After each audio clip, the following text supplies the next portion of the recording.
U.S. officials who I've spoken to here at the Pentagon tell me that both U.S. Navy and U.S. Army assets were used to help track and shoot down incoming Iranian missiles. Iran has warned such an attack could lead to possible retaliation on U.S. bases in neighboring Iraq and other countries. ኢትዮጵያን የሚመጥን ወታደር ከ120 ሚሊዮን ህዝብ 2 ሚሊዮን ሊሆን ይችላል። እስከዛሬ ኢትዮጵያን የሚመጥን ወታደር ተገንብቶ የእስራኤል ኢራን ጦርነት እንደቀጠለ ነው። ኢራን እስራኤልን ብቻ ሳይሆን አሜሪካንን ጭምር አልምርም ብላለች። ይበዚህ እንዳለ የጦር ኃይሎች ጠቅላይ ኤታማዦር ሹም ፊልድ ማርሻል ብርሃኑ ጁላ ስለ 2 ሚሊዮን ሰራዊት ግንባታ ያሉት ነገር አለ። በመግቢያችን ላይ ያስመለከትናቸው ከዚህ ጋር የተያዘውን ጉዳይ ነው።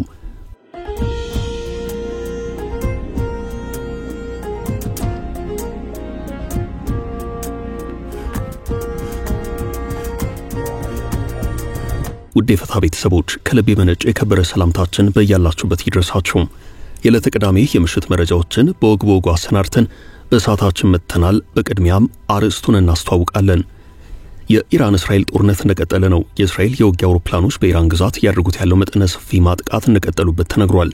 ኢራን አሜሪካንንና አጋሮቿን ላጠቃ ነው ስትል ከባድ ማስጠንቀቂያ አውጥታለች። ይህ ከሆነ ነገሮች መልካቸው ሊቀይሩ ይችላሉ።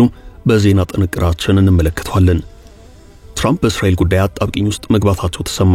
እስራኤል ሳትተነኮስ የለኮሰችው ግጭት ወደ ጦርነት የሚያድግ ከሆነ ትራምፕ ቆም ብለው እስራኤልን ለመደገፍ ማሰባቸው አይቀርም ተብሏል። የትራምፕ ደጋፊዎች እንዲሁም ሪፐብሊካን ሴናተሮች አሜሪካ በእስራኤል ተጎትታ ጦርነት ውስጥ እንዳትገባ እያስጠነቀቁ ነው። የእስራኤልና ኢራን ፍጥጫ ወደ ሙሉ ጦርነት የሚያድግ ከሆነ አሜሪካ እስራኤል በራሷ እንድትዋጋ እንድትተዋት ቅስቀሳ እየተደረገ ነው።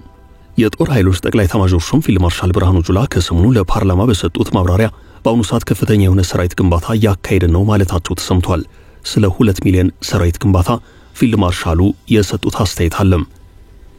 የተሰረቀው የዶክተር ደብረጽዮን ገብረ ሚካኤል ላፕቶፕ ጣጣ አምጥቷል። በዚህ ጉዳይ ተጠርጥረው የታሰሩ ሰዎች የፍርድ ቤት የዋስ መብታቸው ሊጠበቅ አልቻለም ተብሏል። በዱባይ ሰማይ ጠቀስ ህንጻ ላይ ተነሳው እሳት አነጋጋሪ ሆኗል። 67 ፎቅ ባለው ሰማይ ጠቀስ ህንጻ የተነሳው እሳት ለ6 ሰዓታት ያህል ትግል ሲደረግበት ቆይቶ እሳቱን መቆጣጠር እንደተቻለ ነው የተሰማው። በአሳዛኙ የህንድ አውሮፕላን አደጋ የበረራ መረጃዎችን ያዘው ጥቁር ሳንዱቅ መገኘቱ ተሰምቷል። ጥቁሩ ሳጥን አደጋው ከደረሰ ከ28 ሰዓታት በኋላ በህንድ የአውሮፕላን አደጋ ምርመራ ቢሮ ተገኝቷል የተባለው። እነዚህ የእሳቱ አዳዲስ መረጃዎች ናቸው። ከዚህ በማስከተል አፍታተን እንነግራችኋለን።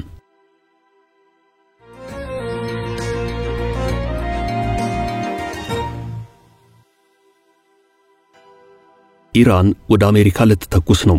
ባለፈው ሐሙስ ለአርብ ሌሊት የጀመረው የእስራኤል ኢራን ውጊያ በዛሬው ዕለት ቀጥሏል። ምሽቱን በተከታታይ ተካሂደው የኢራን የሚሳኤል ጥቃት ቢቆምም ኢራን ክፉኛ ተናዳለች። ምሽቱን በነበረው የኢራን ጥቃት አሜሪካና አጋሮቿ እስራኤል ላይ ጉዳት እንዳይደርስ ሲከላከሉ አምሽቷል ስትል ክሷን ያሰማቸው ተህራን በቀጠና ያሉትን የአሜሪካንና አጋሮቿን ወታደራዊ ተቋማት እደበድባለሁ ስትል አስታውቃለች። የዘገባው ምንጭ ኢንዲፔንደንት ባሰራጨው ዘገባ እንዳመላከተው ከሆነ የኢራን ዛቻ የደረሳቸው በአካባቢው ያሉት የአሜሪካ የእንግሊዝና የፈረንሳይ ወታደራዊ ተቋማት ናቸው። አሜሪካ በኢራቅ ያለው ወታደራዊ ጦር ሰፈሯ በኢራን ጥቃት ሊደርስበት ይችላል በሚል ስጋት አስቀድማ ዝግጅት ማድረጓና ጦርነቱም ሳይጀመር ተሰናድታ እንደጠበቀች ነው የተሰማው። እንደ ካውንስል ኦፍ ፎሬን ሪሌሽንስ መረጃ ከሆነ አሜሪካ በመካከለኛው ምስራቅ ከኦማን አንስቶ እስከ ሳውዲና ኢራቅ በርካታ ወታደራዊ ተቋማት አሏት። አሜሪካ በሳውዲ፣ ኩዌት፣ ባህሬን፣ የተባበሩት አረብ ኤምሬቶች፣ ኢራቅና ሌሎች የመካከለኛው ምስራቅ አካባቢዎች ወታደራዊ ጦር ሰፈሮች አሏት። ኢራን በሰማቸው ማስጠንቀቂያ መሰረት በተለይ ደግሞ በኢራቅና ሳዑዲ አረቢያ ያሉ ወታደራዊ ጦር ሰፈሮች የጥቃት ስጋት ውስጥ ናቸው ተብሏል። ሰሞንኛው የኢራን ዛቻ የደረሳቸው እንግሊዝና ፈረንሳይ እስካሁን ድረስ ስለ ጉዳዩ ያሉት ነገር የለም። እስራኤልን የመከላከል ተግባር ውስጥ ስለመሳተፋቸውም አልተሰማም። ሆኖም አናዶሉ የዜና ምንጭ ባሰራጨው ዘገባ እንዳመላከተው ከሆነ የፈረንሳይ ፕሬዝዳንት ኢማኑኤል ማክሮን በሰጡት ሐሳብ እስካሁን ባለው ሁናቴ ሀገራቸው ፈረንሳይ በዚህ የእስራኤል ኢራን ጦርነት ምንም አይነት ተሳትፎ እንዳላደረገች ተናግረዋል። ይሁንና ፈረንሳይ ኢራንን በማጥቃት በኩል የጋራ ትብብር የማይኖራት መሆኑን ማክሮን ቢገልጹም እስራኤልን በመከላከል ረገድ ግን ልትሳተፍ እንደምትችል ፍንጭ ሰጥተዋል። ኢራንን ያስከፋትም ይኸው የማክሮን ኢራንን ባናጠቃም እስራኤልን በመከላከል ረገድ ግን መሳተፋችን አይቀርም የሚለው አስተያየት ነው። ኢራን ባወጣችው ማስጠንቀቂያ መሰረት በቀጠና ያሉትን የአሜሪካና አጋሮቿን ወታደራዊ ተቋማት ጥቃቶች የምትሰነዝር ከሆነ አሁን ያለውን የኢራን እስራኤል ጦርነት መልኩን ቀይሮ አድማሱን የሚያሰፋ ይሆናል። አሁን እየወጡ ባሉ መረጃዎች መሰረት የእስራኤል የአየር ጥቃት አሁንም ቀጥሏል። የኢራንን ዛቻ ተከትሎ አሁንም ኢራን በእስራኤል እንዲሁም በአሜሪካና አጋሮቿ ጥቅሞች ላይ ጥቃቶችን የምትሰነዝር ከሆነ ተህራን ትነዳለች ስትል እስራኤል አስጠንቅቃለች። U.S. officials who I've spoken to here at the Pentagon tell me that both U.S. Navy and U.S. Army assets were used to help track and shoot down incoming Iranian missiles. Iran has warned such an attack could lead to possible retaliation on U.S. bases in neighboring Iraq and other countries.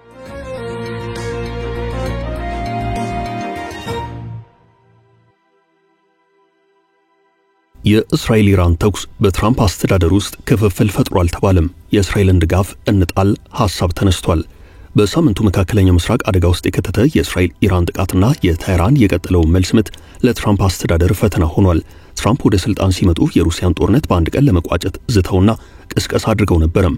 ወደ ነጩ ቤተ መንግስት ከገቡ 146ኛ ቀናቸው ላይ የሚገኙት ትራምፕ የዩክሬንን ጦርነት ሳያቆሙ ሌላ አዲስ ጦርነት ተቀስቅሷል። ለዩክሬን ቢሊዮኖችን ያፈሰሰው የባይደን አስተዳደር በጽኑ የሚወቅሱት ትራምፕ ጦርነቱን ለማቆም ሲሉ የዩክሬንን አጋርነት ጥያቄ ውስጥ ከተዋል። አሜሪካ ትቅደም የሚለው አጀንዳቸው አሁንም እስራኤልን በመደገፍና ባለመደገፍ ስጋት ላይ ወድቋል። በአሜሪካ የቀኝ ዘመም ፖለቲከኞች፣ የማጋ እንቅስቃሴ ዋነኛ ሰዎች እንዲሁም ሪፐብሊካን የሴኔት አባላት ትራምፕ እስራኤልን ተከትለው አሜሪካንን ጦርነት ውስጥ እንዳይከቷት እየወተወቱ ነው። እስራኤልን እንደ ዩክሬን የመጣል ሐሳብ በዚህ ሁለት ቀናት ውስጥ ጎልቶ እየተሰማ ይገኛል። እስራኤል ዛሬም ኢራን ላይ ጥቃት ማድረሷን ቀጥላለች።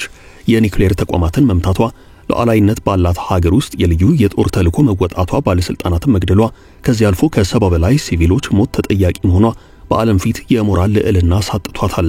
ሰላም አስከባሪ ሆነው ወደ ስልጣን ብቅ ያሉት ትራምፕ የአሜሪካ ቁልፍ አጋር የሆነችውን እስራኤል ለማገዝ ሲሉ ሀገራቸውን ወደ ጦርነት የመክተት አማራጭ ድጋፍ ሊያሳጣቸው ይችላል ተብሏል። በአሜሪካ ትቅደም ንቅናቄ ዋነኛ ድምጽ የሆነው የፎክስ ኒውስ ዘጋቢው የነበረው ታከር ካርሰን አሜሪካ ያለ ቅድመ ሁኔታ እስራኤልን እየደገፈች እንዳለ ተናግሯል። እስራኤልን መደገፍ ለአሜሪካ አይበጅም የሚለው ጋዜጠኛው ጦርነት እየተጠማ ነው ያለውን የኔታንያሁ መንግስት እየደገፉ መቀጠል ውጤቱ ለአሜሪካ አያምርም ብሏል።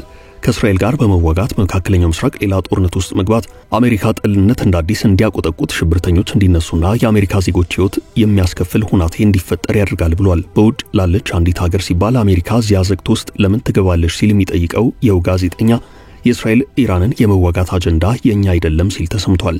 ካርሰን አሜሪካ እስራኤልን መጣል አለባት፣ የራሷን ጦርነት ራሷ ትወጣው ብሏል። በትራምፕ ቀይ ዘመም ካምፕ ውስጥ ያሉ ሌሎችም ይህን ድምጽ እያስተጋቡ ነው። የሪፐብሊካኑ ሴናተር ራንድ ፓውል አሜሪካ ከኢራን ጋር የተቆላለፈ ጦርነት ውስጥ መግባት እንደማይገባት ቅስቀሳ ይዘዋል። ትራምፕን ወደ ስልጣን ያመጣው የህዝብ ድምጽ ማለቅ የሌለውን ጦርነት የሚቃወም ነው ሲሉ አሜሪካኖች ሌላ ጦርነት እንደማይደግፉ አንስተው ለትራምፕ መልእክት ሰደዋል። በአሜሪካ ፖለቲካ ወዛጋቢና ጫፍ ከረገጡት መካከል አንዷ የሆነችው የኮንግረሷ ሴት ማርጆሪ ታይለር አሜሪካ እስራኤልን ተከትላ ወደ ጦርነት መግባት የለባትም ብላለች። እስራኤልን አጥብቀው የሚደግፉት የሪፐብሊካን ፓርቲ አክቲቪስቶች ጭምር የሚመጣው ጦርነት የአሜሪካ አይደለም ሲሉ እየተሰሙ ነው። ትራምፕ በፖለቲካ መደባቸው እየሰፋ ያለው ይኸው በእስራኤል ላይ የሚታየው ልዩነት ሊያሳስባቸው ይገባል ተብሏል። ትራምፕ የኢራንን ጉዳይ በዲፕሎማሲ ብቻ ፈታለሁ ሲሉ ከሰሞኑ ቢሰሙም የእስራኤል ጥቃትን ቀድመው ስለማወቃቸው ይነገራል። እርሳቸውም ኢራን የሰጠዋትን ዕድል አልተጠቀመችበትም፣ የእጇን አገኘች አይነት ንግግር አሰምተዋል። ኢራን አሁን እየተደበደበች ወደ ስምምነት የምትመጣበት ዕድል እጅጉን እየጠበበ ይገኛል። ትራምፕ የእስራኤልን የቀድሞ ትንኮሳ ጥቃት እየገለጹበት ያለው መንገድ ደግሞ ተህራንን በእጅጉ አናዷል፣ ከጠረጴዛም እያራቃት ይገኛል። አሁን ባለው የህዝብ አስተያየት ከትራምፕና ሪፐብሊካን ፓርቲ ደጋፊዎች መካከል 50 በመቶ የሚያሉት አሜሪካ እስራኤልን እያስታጠቀችና አብራት እየተዋጋች መቀጠል የሚለውን ሐሳብ የሚቃወሙ ናቸው። በተለይ ዕድሜያቸው ከ50 በታች የሆኑ 50 በመቶ የትራምፕ ደጋፊዎች እስራኤልን የሚያዩት የዩክሬንን ያህል አሜሪካ ላይ የተጣበቀች አድርገው ነው። አሜሪካ በታሪኳ በኢራቅና አፍጋኒስታን የገባችበት ጦርነት አይነት አሁን እንዲመለስ የሚሹ አይደሉም። ትራምፕ በሺዎች ወታደሮች ጉዳትና ሞት የገጠማቸውን የዛን ዘመን ጦርነት አጥብቀው የሚኮንኑ እንደመሆናቸው ይህ የደጋፊዎቻቸው ሐሳብ ያሳስባቸዋል። እንደ ደብሊው ቡሽ እንደ ዲክ ቼኒ ጦረኛ ሆኖ መታየት ለትራምፕ የሚያዋጣ አይደለም። ሆኖም ከየትኛው ፕሬዚደንት በላይ ትራምፕ ለእስራኤል የቀረቡ መሆናቸው በጋዛ ጦርነት እየታየ ነው። ጋዛን ለህዝቡ አላቆ የመዝናኛ ስፍራ ለማድረግ ማሰባቸው ጭምር ኔታንያሁን ትክክለኛ ጓደኛ ናቸው ያስባለ ነው።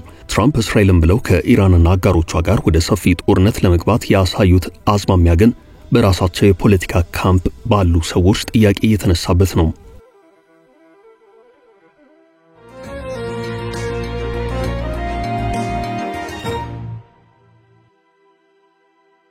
ወደ 2 ሚሊዮን የሰራዊት ጉዞ ፊልድ ማርሻል ብርሃኑ ጁላ። የጦር ኃይሎች ጠቅላይ ኤታማዦር ሹም ፊልድ ማርሻል ብርሃኑ ጁላ ከሰሞኑ ለፓርላማ በሰጡት ማብራሪያ ከሰራዊት ቁጥር ግንባታ ጋር በተያያዘ 2 ሚሊዮን ሰራዊት የሚል ሐሳብ አንስተዋል።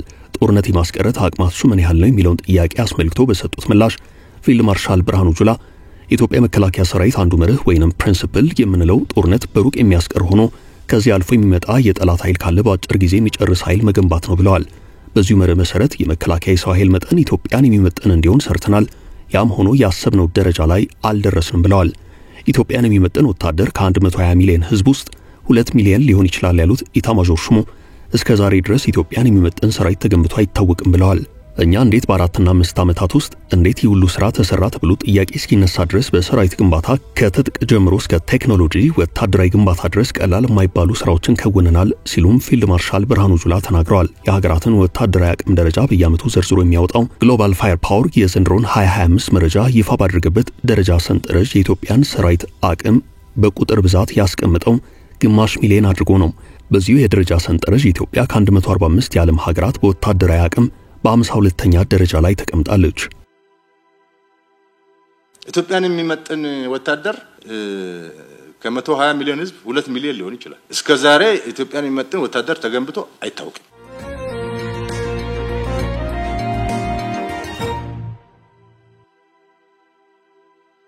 የተሰረቀው የደብረጽዮን ላፕቶፕ ጣጣ መጣም። የደብረጽዮን ገብረ ሚካኤል ላፕቶፕ ኮምፒውተር ሰርቀዋል ተብለው የተጠረጠሩ ግለሰቦች ፍርድ ቤት በዋስ እንዲፈቱ ቢወስንም ተጠርጣሪዎቹ ሊለቀቁ አልቻሉም። እንደ ቲክቫህ ትግርኛው ቋንቋ አገልግሎት መረጃ ከሆነ 6 የቪአይፒ ጥበቃ አባላት የዋት ሊቀመንበር ደብረጽዮን ገብረ ሚካኤል ላፕቶፕ ኮምፒውተርን ሰርቀዋል በመባል ተከሰዋል። የመሌ አዲሃቂ ክፍለ ከተማ ፍርድ ቤት ሰኔ 6 ቀን 2017 ዓ.ም በትናንትናው ዕለት ባዋለው ችሎት በሊቀመንበሩ ላፕቶፕ ኮምፒውተር ስርቆት የተጠረጠሩ ግለሰቦች በዋስ እንዲፈቱ ወስኗል። 6ቱ ተጠርጣሪዎች እያንዳንዳቸው በ10 ሺህ ብር ዋስ እንዲለቀቁ ፍርድ ቤት በሰጠው ውሳኔ መሰረት ቤተሰቦቻቸው ብሩን ቢያስይዙም ከላይ የመጣ ትዕዛዝ ነው በሚል ከስር አልተለቀቁም። ባለፈው ግንቦት ወር መገባደጃ የህወሓት ሊቀመንበር ደብረጽዮን ገብረ ሚካኤል ላፕቶፕ ኮምፒውተር በጠባቂዎቻቸው ተዘርፈዋል የሚል መረጃ በማህበራዊ ትስስር ገጾች በስፋት ቢሰራጭም ደጋፊዎቻቸው መረጃው የፈጠራ ወሬ ነው በማለት ሲያስተባብሉ ቆይተዋል። ደብረጽዮን ገብረ ሚካኤል በቅርቡ ከደጋፊዎቻቸው ጋር በነበራቸው ስብሰባ አልተሰረቁም የሚል አንድምታ ያለው ንግግርም አሰምተው ነበርም። ላፕቶፕ ኮምፒውተር ይዘው ታይተውም የነበረ ሲሆን ታዲያ ዛሬ በወጣ ዘገባ በደብረጽዮን ገብረ ሚካኤል ላፕቶፕ ስርቆት የተጠረጠሩ ግለሰቦች በፍርድ ቤት የዋስትና መብታቸው ቢፈቀድላቸውም ፖሊስ ግን የዋስ መብታቸውን ሊያከብርላቸው አልቻለም።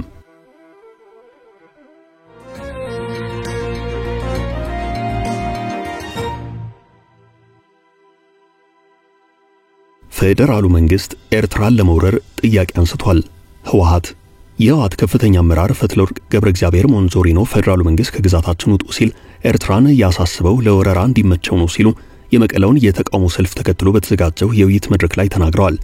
ወይዘሮ ፈትለወርቅ በኤርትራ ጦር ስር ስለሚገኙ ግዛቶች ምን ያህል አሉ በሚል ለቀረበላቸው ጥያቄ በሰጡት ምላሽ የፌደራሉ መንግስት የተያዘብንን መሬት ይመለስልን ብለን ስንጠይቅ የተያዘው መሬት የለም፣ ሻዕቢያ በአልጀርስ ስምምነት መሰረት ነው ያለው ሲል ቆይቶ አሁን ከግዛታችን ይውጡ ሲል መደመጡ ለወረራ እንዲመቸው ነው ብለዋል። በህዝብ ተወካዮች ምክር ቤት የውጭ ጉዳዮች ቋሚ ኮሚቴ አባል አምባሳደር ዲና ሙፍቲ ኤርትራ ጦሯን ከኢትዮጵያ ሉዓላዊ ግዛቶች እንድታስወጣ ዓለም አቀፉ ማህበረሰብ ጫና እንዲያደርግ ጥሪ ማቅረባቸው ይታወሳል። የኤርትራ ጦር በየትኞቹ የኢትዮጵያ ግዛቶች ላይ እንደሚገኝ እነርሱ ያውቁታል በማለት አምባሳደሩ ተናግረዋል። በመቀለ ከተማ በሳምንቱ አጋማሽ የተካሄደውን የተፈናቃዮች የተቃውሞ ሰልፍ ተከትሎ በተካሄደው የውይይት መድረክ የኤርትራ ኃይላት ይዘውታል ስለሚባሉት ግዛቶች ምን ይላሉ በሚል ከመድረክ ጥያቄ ቀረበላቸው አመራሯ ፌደራሉ መንግስት የኤርትራ ጦር ከግዛታችን ይውጣ የሚለው ለወረራ እንዲመቸው ነው ብለዋል። ሻዕቢያ በአልጀርስ ስምምነት መሰረት ነው ቦታውን ያዘው ሲል ቆይቶ አሁን ከግዛታችን ይውጡ ሲል መደመጡን ለወረራ እንዲመቸው ነው ብለዋል። ፈትለወርቅ በርካታ ተፈናቃዮች በሳምንቱ አጋማሽ ያደርጉትን የተቃውሞ ሰልፍ ተከትሎ በተዘጋጀ የምክክር መድረክ ላይ የህወሓትን መዳን ከተፈናቃዮች በፊት የሚቀድም ጉዳይ መሆኑን የሚያመላክት ይዘት ያለው ንግግር አሰምተዋል። ከ3 ቀናት በፊት በመቀለና አካባቢው መጠለያዎች ውስጥ ይገኙ የነበሩ ተፈናቃዮች ወደ ቀያቸው እንዲመለሱ በከተማዋ ሰላማዊ ሰልፍ በማካሄድ መጠየቃቸው ይታወሳል። ረቡዕ ሰኔ 4 ቀን 2017 ዓ.ም ወደ ጊዜያዊ አስተዳደሩ ፕሬዝዳንት ጽህፈት ቤት በማምራትም ጥያቄያቸውን ያቀረቡት ሰልፈኞቹ ለአምስተኛ ክረምት በመጠለያ መቆየት እንደማይፈልጉ ተናግረዋል። ሰልፈኞቹ በግጭት ማቆም ስምምነት መሰረት ከመከላከያ ሰራዊት ውጭ የሆኑ የታጠቁ ኃይላት ከተፈናቀሉበት ስፍራ እንዳልወጡና በዚህ ረገድ እስካሁን ተጨባጭ እንቅስቃሴ ያለመታየቱ እንዳሳሰባቸው ገልጸው ጊዜ አስተዳደሩ የተፈናቃዮችን መመለስ ዋና አጀንዳው እንዲያደርግ መጠየቃቸው ተዘግቧል።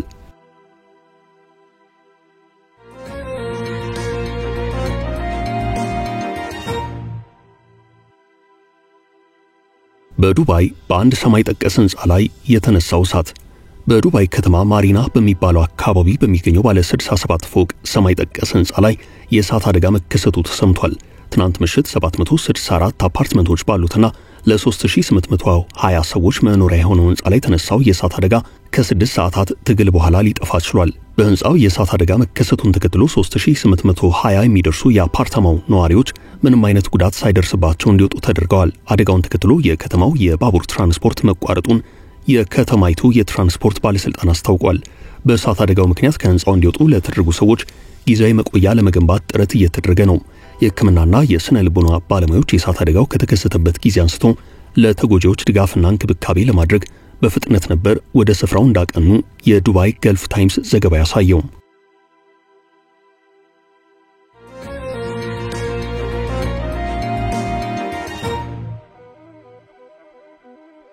ስለተከሰከሰው የህንድ አውሮፕላን የተሰማው አዲስ መረጃም በአሳዛኙ የህንድ አውሮፕላን አደጋ የበረራ መረጃዎችን የያዘው ጥቁር ሰንዱቅ መገኘቱ ተሰምቷል።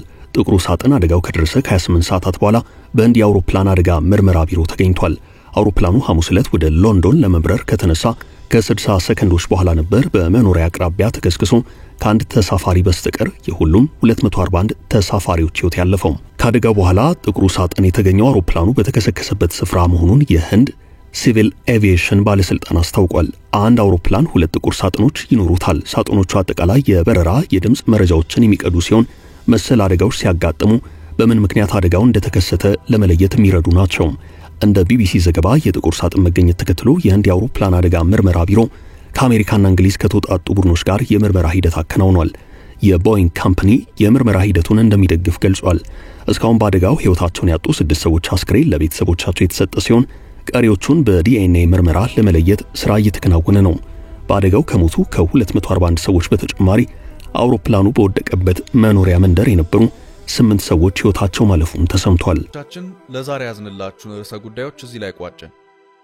ላይክ፣ ሼር እና ኮሜንት በማድረግ ለቻናላችን ድጋፋችሁን መግለጽ እንዳትዘነጉ እያልን ከሌሎች መረጃዎች ጋር ደግመን እስክንገናኝ ቸር ያሰማን ስንል ተሰናበትን።